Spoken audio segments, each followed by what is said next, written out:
Let's talk to Kevin Tripp, news reporter at KABC Radio in Los Angeles. Kevin, very good morning to you. How are things?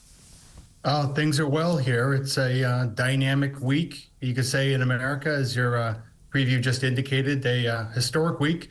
First time in 120 some odd years we've had a president elected in non-consecutive terms. And it's, of course, the big story, not just here in America, but all across the world. All across the world, exactly right. And I'm just looking at this morning a tweet from Elon Musk, who was just saying about an hour or so ago, Arizona just declared for Trump, making it a clean sweep of all swing states. Massive red wave success that gets the presidency, gets a popular vote, gets a Senate majority, a House majority, state governor majority, state legislative majority. I don't know whether this is the biggest win for a president in this century, but it certainly seems to be an absolute wipeout of the Democrats.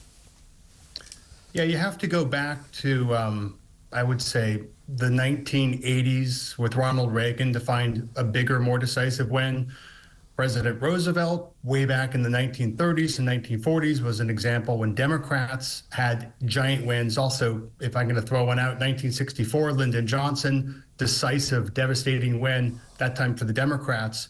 But yeah, it's been decades since you had a win all-encompassing. As you mentioned, control of the Senate, flipping to the Republicans. The House, not official yet, but certainly looking like it's going to be controlled by the Republicans. Interestingly enough, where I'm sitting right now in Los Angeles, I am in and surrounded by congressional districts, which are at this moment still counting votes. Right.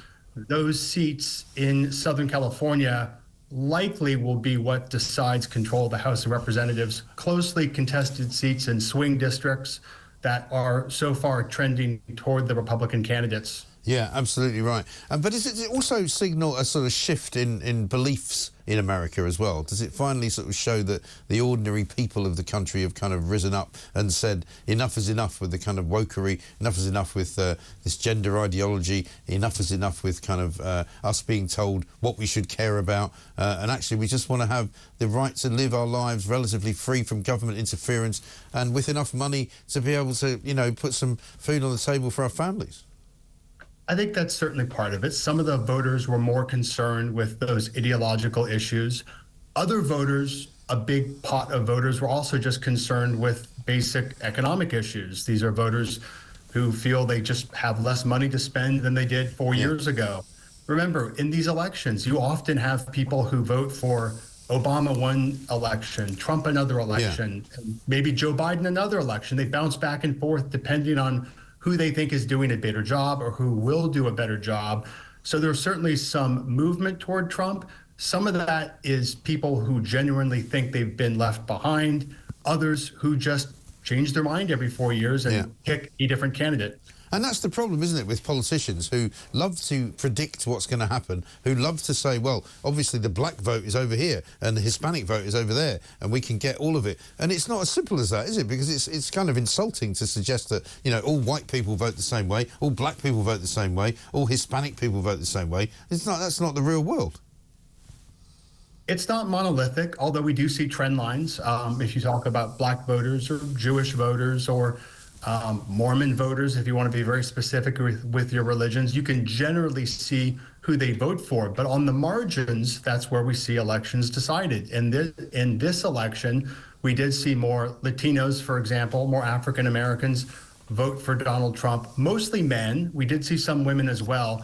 But the real big story here, I think, in this election was that Trump was able to pick up even more men voters, in particular with African Americans and with Latinos, not exclusively, but that was a big part of his coalition he was able to put together this time as opposed to 4 years ago. Right. And let's have a look at what Kamala Harris had to say last night. It took her quite a long time to come out from under the rock that she was hiding under, but here she is.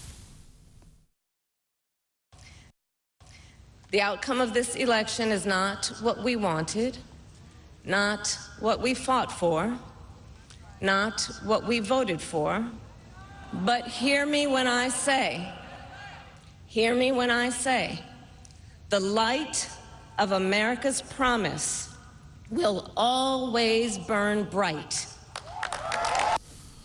Yeah, of course it will. And the trouble is, I mean, there are various takes that you can have. I mean, I'm one of those people who's quite forgiving. I feel a bit sorry for Kamala Harris, really, because she finally sort of found herself thrust into the limelight. You know, she was kind of made into a vice presidential candidate without really much process beforehand.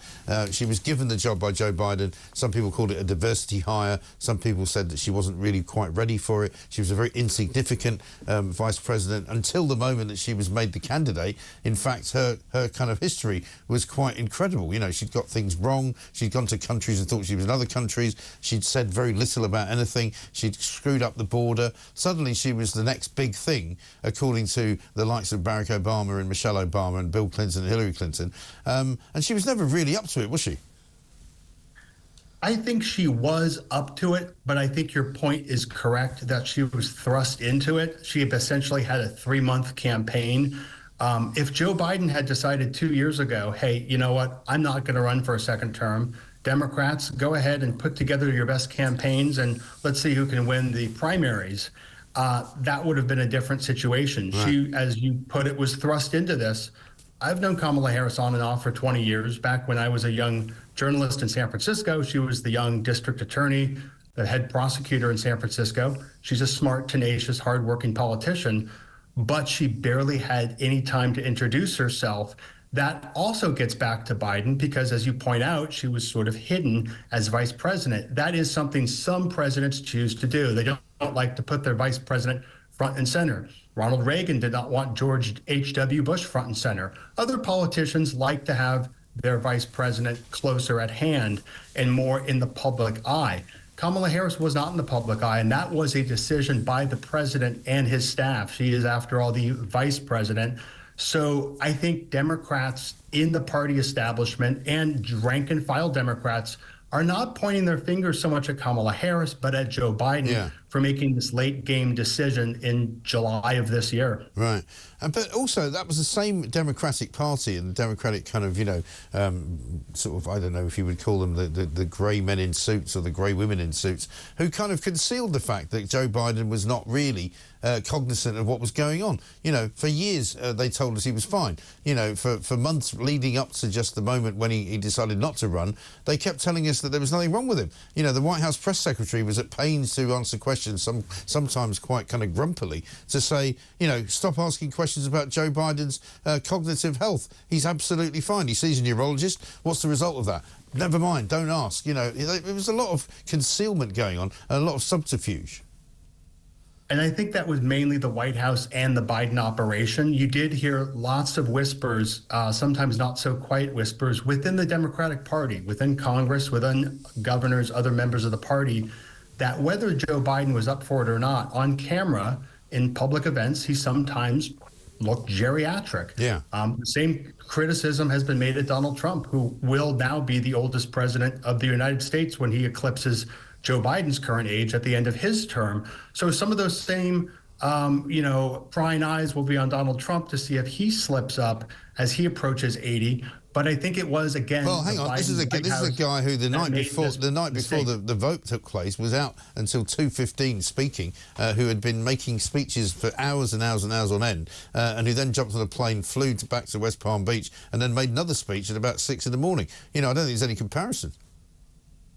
Not right now, but he's 78. He's going on 79. We all know what happens when you approach 80. Some people run marathons, other people don't. Yeah. Joe Biden was. When my mother was 80, 4 years ago, when my mother was 80, it was like she was 60. You know, she was absolutely fine. 80 is the new 70. You know, and I think, you know, that's not really the story now, is it? Why would you say Donald Trump might be a bit doddery in a couple of years' time? He's clearly not at the moment. So the fact is that the majority of Americans have swept the Republicans into power. They have given a massive thumbs down to the Democrats, who have done nothing but basically lie to the people for the last 4 years, not only about Joe Biden, but about everything else. Absolutely, Donald Trump was swept to power. It was a clear and unequivocal victory. Joe Biden also was swept to power 4 years ago, and was also fairly spry back then. I'm not saying Trump has cracks by the way, let me ask energy right now. I'm saying he's 78. He will be watched closely, as he should be, as Joe Biden was by the press, as he approaches 80. Yeah, if he falls off a bike, we'll be the first people to report it. If he trips up going up the stairs to Air Force One, we'll be the first to report it. But so far, none of that is the case. More importantly, I would wonder one final question for you, Kevin. The 20 million votes that Joe Biden got in the last election, where have they all gone? Those were votes that are these swing voters who maybe voted for Trump in 2016, maybe voted for Biden in 2020, and changed their mind, mostly because of the economy, maybe because of other issues. But no, but there's 20 million less. There's 20 mind every 4 years. No, there's 20 million less votes in the pot, is my point.